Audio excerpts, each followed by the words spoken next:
Watch Symposium. I'm Austin, and this is a paid video for Glenn. He writes, "Hi Austin, I love your videos. For some reason, they are extremely addictive to watch." Well, thank you, Glenn. I'm glad to hear that. Make sure you watch each one 2 or 3 times. You want to catch the nuance. Yeah? Going to Japan to snowboard. It's been on my bucket list for about 15 years.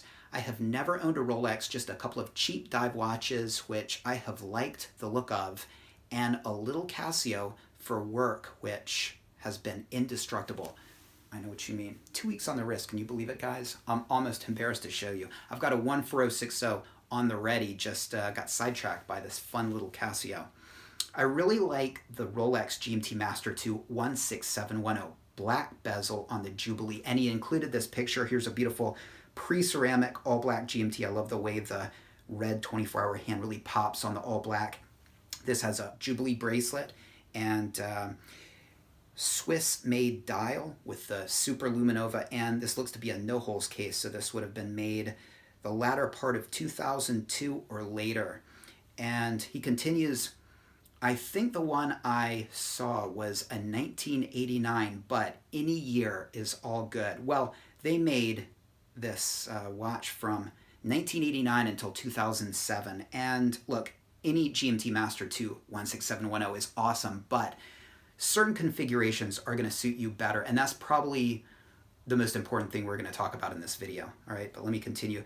Do you know what years they came on the Jubilee? I like the new Batman on the Jubilee, but the old ones have smaller numbers on the bezel, which I think looks so good.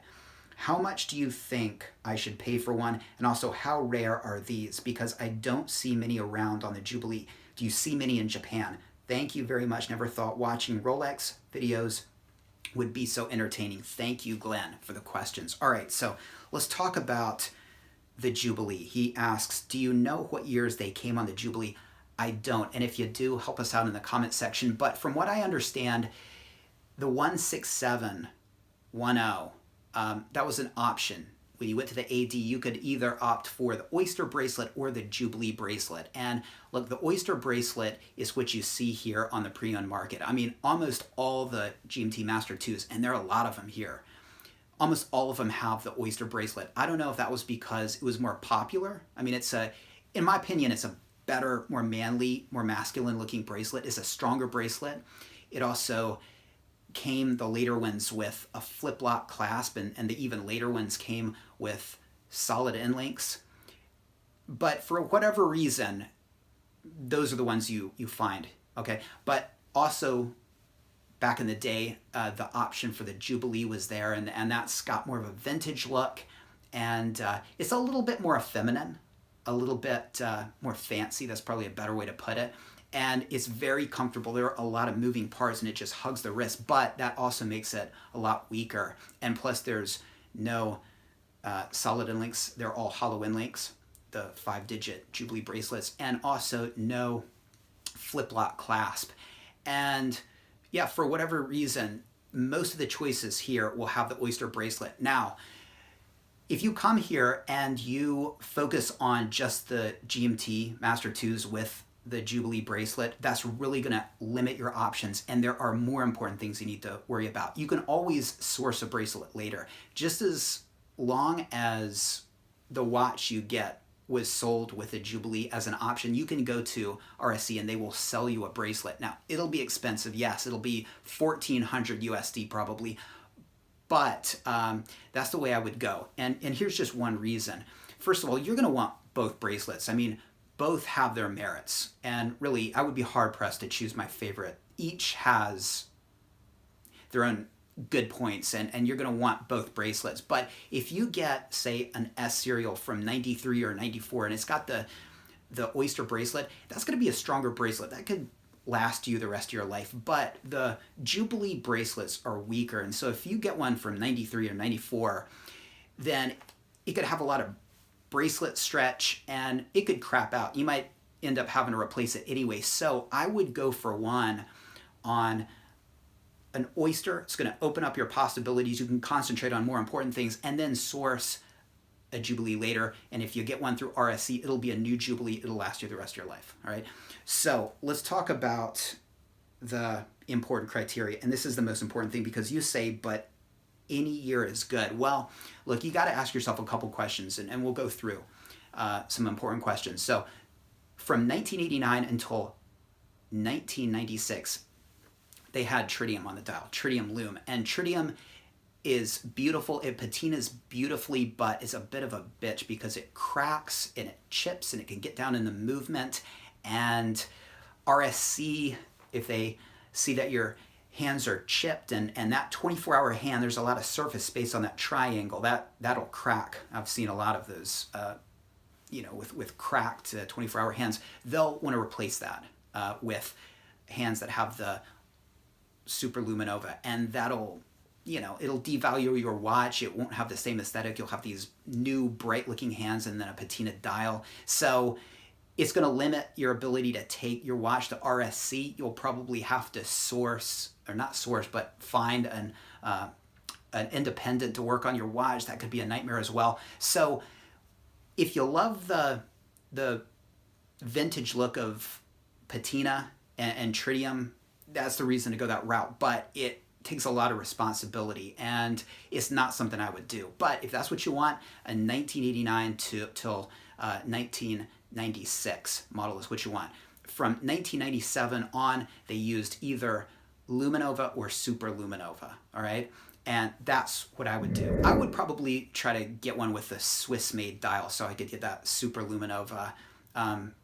But, I think a Swiss-only dial with just the Luminova would be fine as well. All right, that's one thing you need to think about. Another thing, holes case or no holes case. If you're planning to change your strap a lot, then you're going to want a no holes case. And anyone from 1989 up until the earlier part of 2002 is going to have a holes case. Easy to change straps, put on your Jubilee, take it off, put on the Oyster, put it on a NATO, make sure those spring burrs are seated. That's the way to go. That's what I like. But some people don't like the aesthetic. Some people like the fancier look of the no holes case, and so you would want a latter 2002 on, okay, to get the no holes case if that's what you want. And and then there's the Oyster bracelets that have the solid end links, which they started incorporating those at the turn of the millennium, and it's always better to have one with a solid end links, okay? And I'm sort of pushing you towards getting a GMT Master 2 with an Oyster bracelet just because you're going to have more options, all right? And those other factors, tritium versus Luminova versus Super Luminova, holes case versus no holes case, solid end link versus hollow end link. I mean, those are more important than the Jubilee, okay? So plan on sourcing one of those later, all right? Now, as far as your question here, how much should I pay for one? And also, how rare are these? Again, if you're just hell-bent on getting one right out of the store with a Jubilee, you'll have a little bit of a hard time finding one, and definitely will have to settle. Again, I wouldn't go that route. As far as a price, I mean, there's a lot of things that will alter the price. If it's an earlier model, an S serial, right, from 93 or 94, then that'll be a lot cheaper than a later, say, F serial, right, which will have the solid end links, the no holes case, and the Super Luminova. All right, so that's going to change the price a lot. Also, box, papers, polished, unpolished. I mean, you can get a new old stock piece for 20,000+ here if that's what you're looking to get. Are you looking for the cheapest thing? If so, you're probably going to have to go tritium, which is fine. I mean, if you want to take it to RSC and you say, oh, I don't care if they put Luminova hands on it, I just want to use the watch, then cool, just do that. All right. If you're looking for the cheapest option, it's going to be the earlier tritium ones. It's going to be no box, no papers, kind of beat up, which is fine. I mean, it'd be a really wearable, fun watch to wear, and that would probably run you $950,000 from there. Okay. Now, last year I got the cheapest GMT Master 2 in Japan, my P serial. That was, I'll tell you right now what I paid for it, 969,000 yen. They've come down, all right, because of the beer virus, right?